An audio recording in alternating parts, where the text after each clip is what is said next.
ಎಲ್ಲ ಮಾತರೆ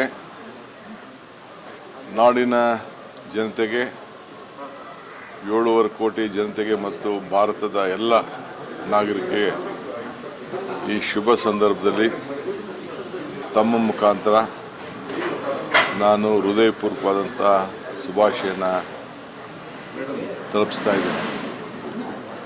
ಈ ದೇಶದ ಐಕ್ಯತೆ, ಸಮಗ್ರತೆ, ಶಾಂತಿಗೋಸ್ಕರ ನಮಗೆ ದುಡಿದಂಥ ಎಲ್ಲ ರಾಷ್ಟ್ರೀಯ ನಾಯಕರ ತ್ಯಾಗ ಬಲಿದಾನವನ್ನು ನಾವೆಲ್ಲ ಸ್ಮರಿಸಿಕೊಂಡು ಇವತ್ತು ಅವರು ಕೊಟ್ಟಂಥ ಪ್ರಜಾಪ್ರಭುತ್ವದ ವ್ಯವಸ್ಥೆ, ಸ್ವಾತಂತ್ರ್ಯ ಇವೆಲ್ಲ ಕೂಡ ಅಳವಡಿಸ್ಕೊಂಡು ನಾವೆಲ್ಲ ಬದುಕ್ತಾ ಇದ್ದೇವೆ.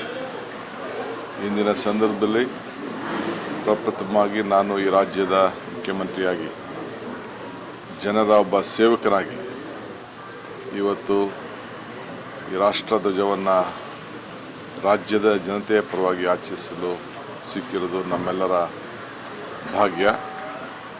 ಮುಂದಿನ ದಿನಗಳಲ್ಲಿ ಈ ಎಲ್ಲ ಜನಾಂಗವನ್ನು ಕೂಡ ಒಟ್ಟಿಗೆ ತೆಗೆದುಕೊಂಡೋಗಿ ಈ ರಾಜ್ಯದಲ್ಲಿ ಶಾಂತಿ, ನೆಮ್ಮದಿ, ಸಹಬಾಳ್ವೆಯನ್ನು ಕಾಪಾಡಿಕೊಳ್ಳಿಕ್ಕೆ ಎಲ್ಲ ಥರದ ಪ್ರಯತ್ನ ಮಾಡ್ತಾ ಇದ್ದೇನೆ.